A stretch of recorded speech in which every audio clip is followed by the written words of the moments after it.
So what I like to do is the bedrooms, I'll turn the light on. I'll open the windows. Now this window here, I'm not jumping on their bed to open up that window. Sometimes I'll try to go around, but I try not to walk on people's stuff. So what I do is I open the window up, I turn the lights on, I turn the fan on, I take my picture, and then I'll go to every room in that floor. So here I'll take a picture of the living room. I'll go over here, I'll open the windows up.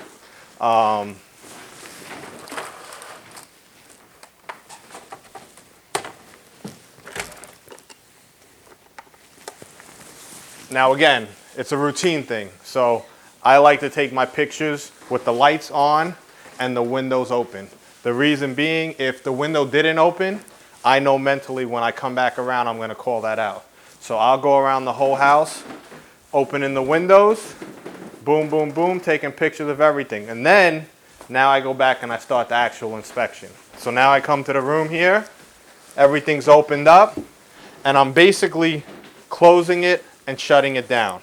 So I'll, document the fan's working, the light's working. I'll go to the window now. I'll close it up. I'll put this back down. I'm looking around the room, making sure everything in the room is good. I'm taking my electric tester. I'm checking each outlet.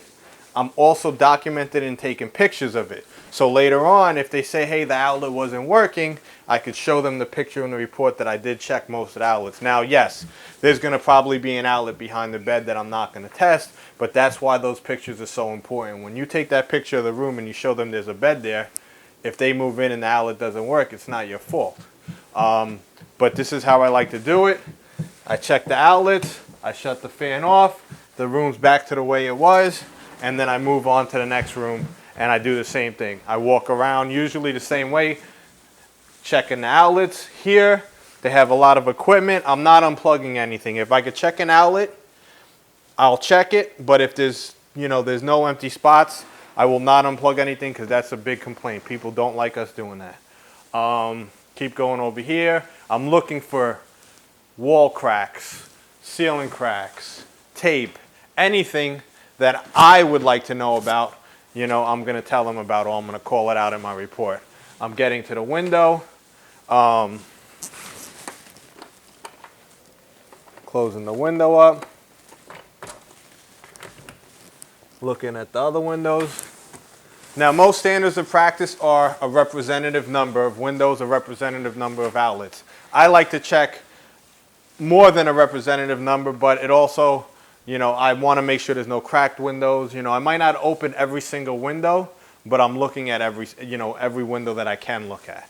Same thing with the outlets. If it's accessible, I'm going to try to test it. So right there, I'm going to test that.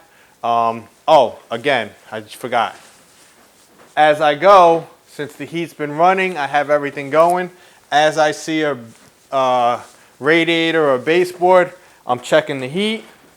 I'm taking a picture. I'm all about documentation. In the report, I like them to see the numbers. So if it's 90 degrees, they see 90 degrees. If it's 100, they see 100. So later on, if they're telling me the heat doesn't work, I pull up the report and I could go item by item and be like, oh, in that room, well, it was working, or it wasn't working, and hopefully I called it out. Again, it's a representative number, so I'm checking what I can. If there's a baseboard behind here, I might miss it, but that's the pictures in the report. Again, you're turning on all the lights or turning off lights. You're checking your doors. I'm opening and closing them. I'm making sure everything looks good.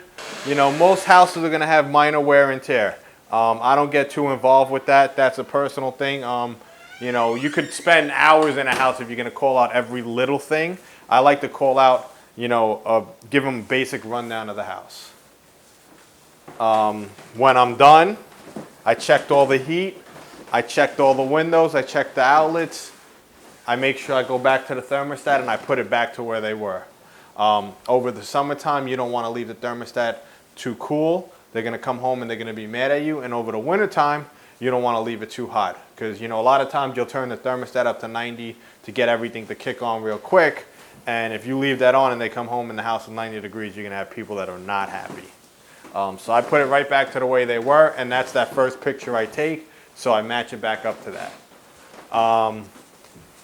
Again, you're looking at vents, you're checking your vents if there's the AC unit, and that's it.